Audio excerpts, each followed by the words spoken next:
ఒకటో డిమాండు బేషరతుగా ప్రభుత్వం క్షమాపణ చెప్పి పెట్టిన అక్రమ కేసులు విత్డ్రా చేసుకొని జైళ్ళల్లో మగ్గేటువంటి వాళ్ళందరినీ కూడా విడుదల చేయాలని చెప్పి మొట్టమొదటి డిమాండ్ చేస్తున్నాం.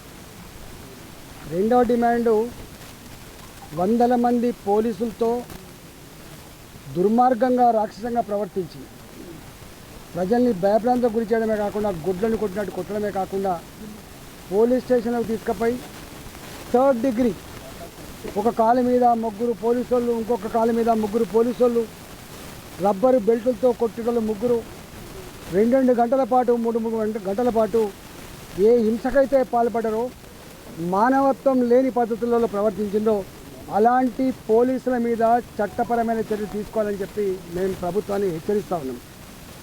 మూడో డిమాండు ఇవాళ ప్రభుత్వ అవసరాల కోసం భూములు తీసుకోవడం వేరు, కానీ పెద్ద పెద్ద బడా వ్యాపారుల కోసం, ఫార్మా కంపెనీల కోసం నీవు పేదల భూమిని ఇలా 3 తరాలు కాదు 100 సంవత్సరాలుగా పేదవాళ్లకు ఇప్పటికి కూడా భూమిని నమ్ముకొని బతికే రైతుల భూముల్ని అక్కడ 10 లక్షల రూపాయలకు మాత్రమే ఇస్తామని, 40-50 లక్షల రూపాయలు ఉన్నప్పటికి కూడా 10 లక్షల రూపాయలు ఇస్తామని చెప్పడమే కాకుండా వాళ్ళన్న మాట ఏంటంటే మాకు 10 లక్షలు కాదు 40 లక్షలు కాదు, తల్లిని పిల్లను వేరు చేస్తే ఎంత పాపం తగ్గుతుందో రైతుల్ని భూమి నుంచి వేరు చేస్తే అంతే పాపం తగ్గుతుంది. రేవంత్ రెడ్డి గారు, నీకు ఓట్లు వేసి గెలిపిస్తే మా వెనుకబడ్డ ఈ కొడంగల్ నియోజకవర్గంలో ప్రజలకు లాభం జరుగుతుందని చెప్పి ఆశించడం, కానీ కొండ నాలుకకు మంది ఎత్తే ఉన్న నాలుక పోయినట్టుగా మా భూములకు ఇట్లా గుంజుకుంటామని చెప్పి ఆశించలేదు రేవంత్ రెడ్డి గారు అని చెప్పి వాళ్ళు ఎన్నిసార్లు ప్రభుత్వ అధికారులు గ్రామాలకు వెళ్ళినప్పటికి కూడా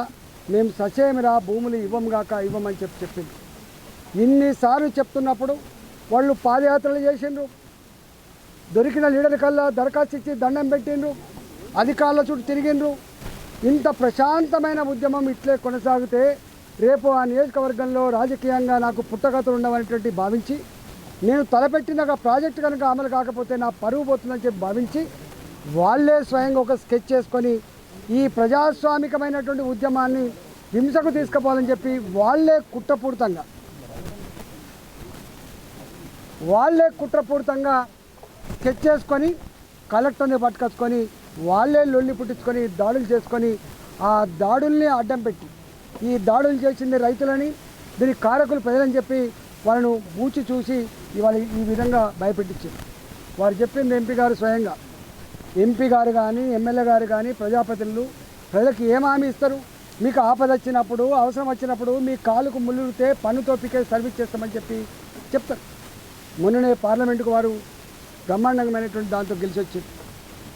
వారి ప్రజలకు అక్రమంగా దుర్మార్గంగా కొడితే కేసులు పెడితే పలకరిద్దాము, వాళ్ళ కుటుంబ సభ్యులకి ధైర్యాన్ని ఇద్దామని చెప్పి పోతే 20 కిలోమీటర్ల ముందే బారికేడ్లు వేసి 144 సెక్షన్లు పెట్టి మీరు పోవడానికి వీల్లేదని చెప్పి ఇవాళ ప్రజలకు సేవ చేసేటువంటి అధికారాన్ని కట్టేలు చేసిన పోలీసుల మీద కూడా చర్య చేపట్టకపోతే తప్పకుండా వారు ఇప్పటికే ప్రివిలేజ్ మోషన్ ఇచ్చారు.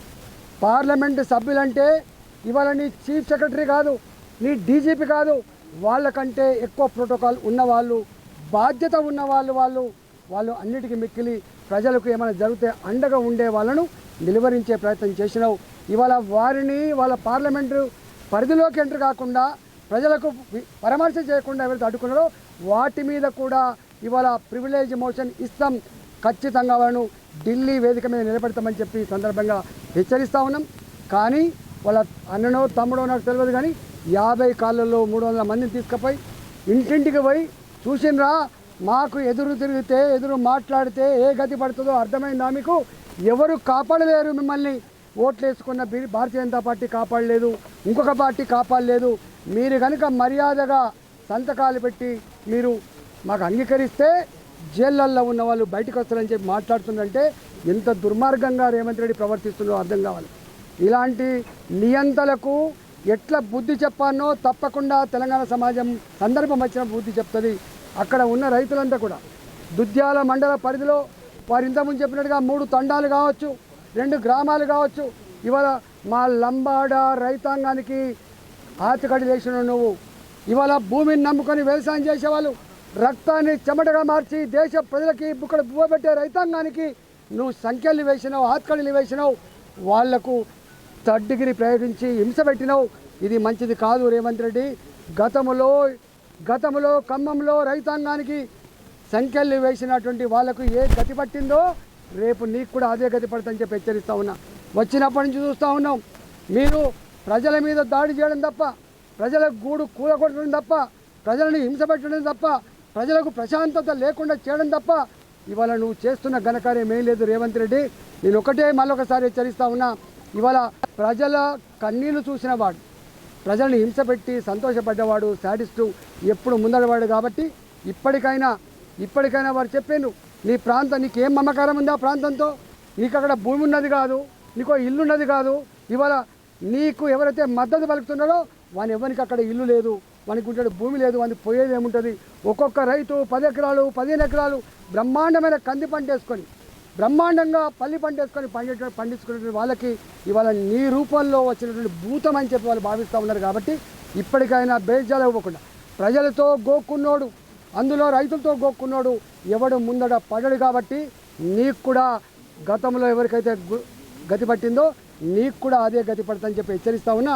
మీరు ఇప్పటికైనా బేజాలు ఇవ్వకుండా నేను చెప్పిన వాటి మీద తప్పకుండా మీరు విచారణ జరిపించి ఇలా బేషరతుగా వాళ్ళు విడుదల చేయాలని చెప్పి భారతీయ జనతా పార్టీగా డిమాండ్ చేస్తున్నా. లేకపోతే ఖచ్చితంగా చట్టం ఉంటుంది. చట్టాన్ని నమ్ముకున్న వాళ్ళం మేము.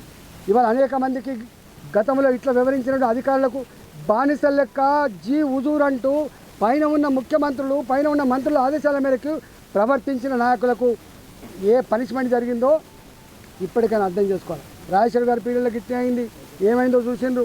ఇవాళ ఈ పోయిన గవర్నమెంట్లో ఏమైందో చూసినాం, ఇవాళ ఈ గవర్నమెంట్లో ఏమైందో చూసినాం.